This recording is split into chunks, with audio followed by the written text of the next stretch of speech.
Les minorités font l'histoire.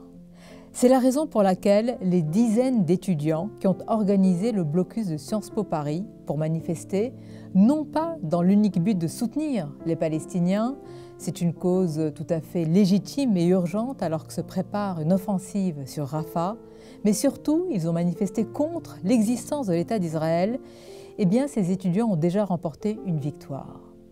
Cette bataille a été raflée, faute de combattants, face à la désertion idéologique du ministère de l'Enseignement supérieur et à la capitulation en rase campagne, il faut bien le dire, de la direction provisoire de l'établissement. Une fois de plus, c'est la loi du plus faible qui s'est imposée dans notre pays.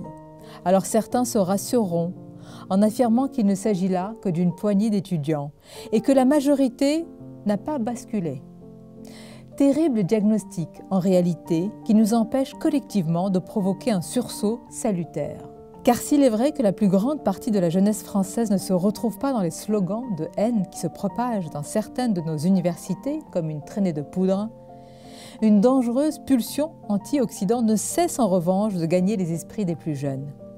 De la guerre d'Algérie à la guerre de Gaza, un même récit souvent fantasmé catalyse les rancœurs les plus sombres vis-à-vis de l'Occident, figure de l'éternel oppresseur. Le fil conducteur reliant ces deux guerres porte le nom de décolonialisme. Je vous propose de retrouver la suite de ma chronique dans le journal de dimanche, où j'ai voulu tracer ce parallèle entre la guerre d'Algérie il y a plus de 60 ans et la guerre de Gaza, avec ces mêmes slogans de haine, cette même figure de l'éternel oppresseur représentée par l'Occident.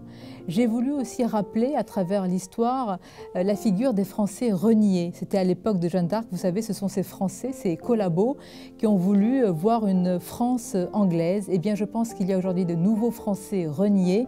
Il faut faire attention parce que l'histoire peut se répéter et puis les minorités peuvent faire également l'histoire. C'est ma mise en garde ce dimanche dans le journal du dimanche, justement.